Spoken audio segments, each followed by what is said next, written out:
How's it going, everyone? Today we're going to be looking over Ciaccona, if she works well with Spectro Frazzle, her kit buffs, and how to build her.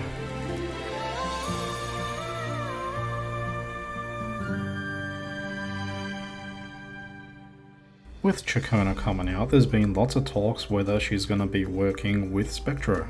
Now I've got two answers for this, yes and no.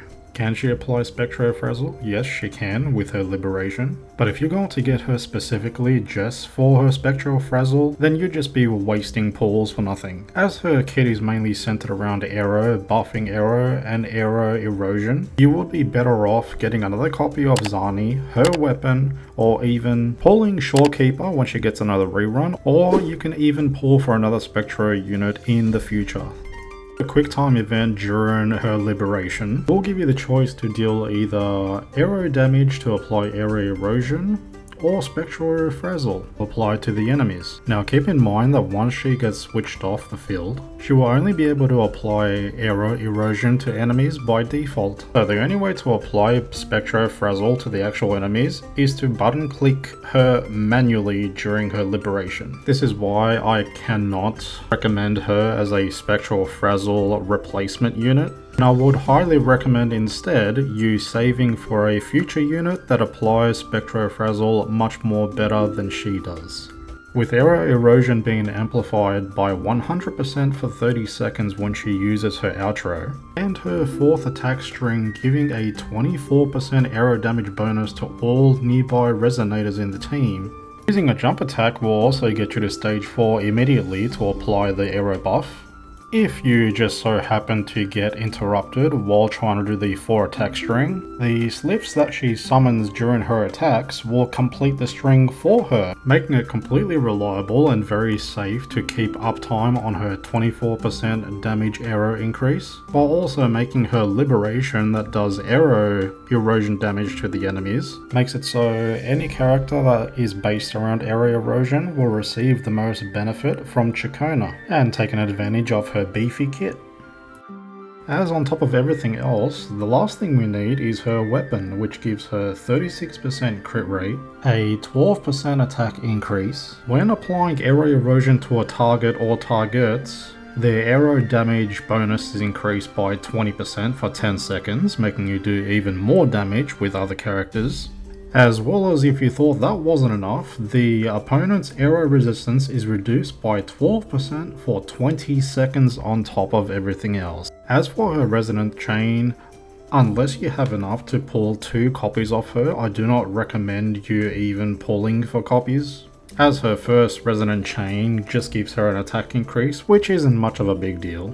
But if you have enough to get 2 copies of her, during her Liberation, resonators in the team gain 40% Aero damage bonus. So if you thought that all of her other buffs, her Aero shreds, her Aero erosion mechanics, her buffs, if you think that wasn't enough, she just straight up gives everyone in the team, during her Liberation, a 40% Aero damage bonus increase.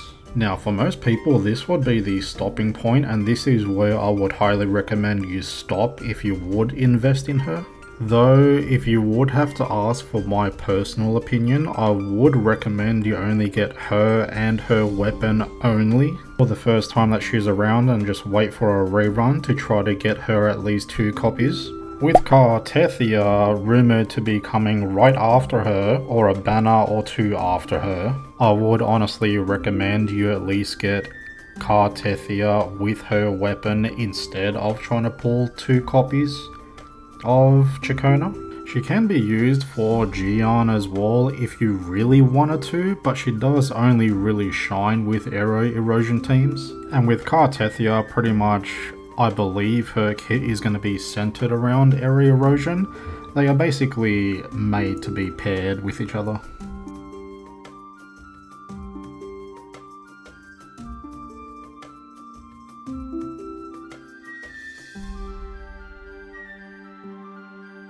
With Ciaccona's build, a lot of people have been wondering how much energy recharge do we actually need to give her. To put it in perspective, because her Liberation only costs 125 energy to use, and because it's also the same cost as Zheze's, This is a good indication to show us that we will not need a Energy Regen main stat Echo. I will be assuming that she will need anywhere between 120 and 140 Energy Regen would be my guess. Now I will be showing my current build that I have for Ciaccona. Because we don't know 100% how her energy recharge is going to be working, I will also be holding on to an energy recharge Echo just in case, just so I can run some tests. But having 2 Aero or an Aero and attack percent main stat Echo should be way more than enough. Assuming you have at least 2 or 3 Echoes with Energy Regen, then it should be fine. But just in case, keep a Energy Regen Echo on you, just on the off chance that she needs a little bit more than what's assumed. Now for a cost 4, I will be personally using a crit rate 4 cost Echo on her, as I do have a little bit more and I will have 100% crit rate and around 230 crit damage. Assuming that I can get a little bit more crit rate on my build. You can also use a crit damage 4 cost Echo, but with the current build that I have, I think a crit rate one would be very comfortable.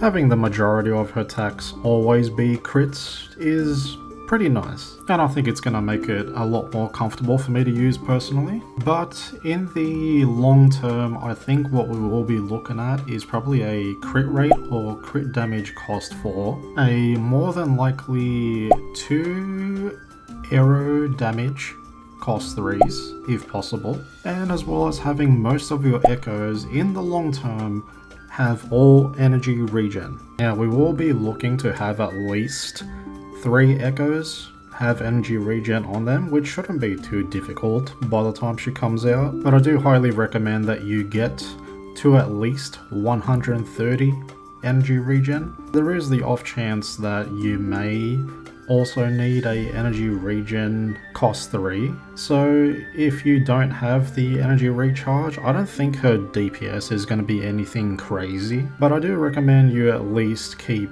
1 Energy Regen cost 3 on you just in case. The substats that you will be looking for will be attack percent, Energy Regen, crit rate, and crit damage. Now that will be the end of the video. If you have any questions or any problems whatsoever, let me know. And I hope you're all farming the Tessa fields right now, as there is a double drop rate going on. And if you do have spare time, please make sure that you are farming the Unborn Echo boxes, because those things are very overpowered and future-proof for your account. And until next time, take care everyone. As the forgotten songs rise once more, a tale of the past I shall tell. Overture! Ta-da! A grand overture! Listen, the trio of destiny!